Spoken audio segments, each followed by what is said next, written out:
సుజిత ఒక దక్షిణ భారత సినీ, టీవీ నటి. తెలుగు, తమిళ, మలయాళ సినిమాలలో, టీవీ సీరియళ్లలో నటించింది. ఈమె అన్న సూర్యకిరణ్ సినీ దర్శకుడు. ఇతను తెలుగులో సుమంత్ హీరోగా సత్యం సినిమాకు దర్శకత్వం వహించాడు. నటి కళ్యాణిని వివాహం చేసుకున్నాడు. సుజిత కేరళలోని తిరువనంతపురంలో టి.ఎస్. మణి, రాధ దంపతులకు జన్మించింది. ఆమెకు ఒక అన్న, ఒక చెల్లెలు ఉన్నారు. అన్న సూర్యకిరణ్ సినీ దర్శకుడు నటి కళ్యాణిని వివాహం చేసుకున్నాడు. ప్రకటనలు రూపొందించే ధనుష్తో ఆమె వివాహం జరిగింది. వారు పొల్లాచ్చిలో స్థిరపడ్డారు. వారికి ఒకరు సంతానం.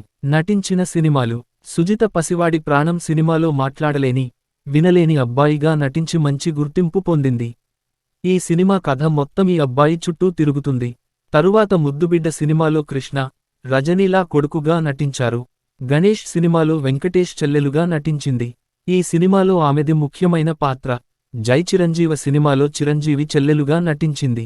సినిమాల పాక్షిక జాబితా: పసివాడి ప్రాణం, ముద్దుబిడ్డ, మా ఇంటి కృష్ణుడు 1990, గణేష్, వాలి 1999, ఆజాద్, జై చిరంజీవ, కణం, సీరియళ్ళు: సుందరకాండ, వదినమ్మ.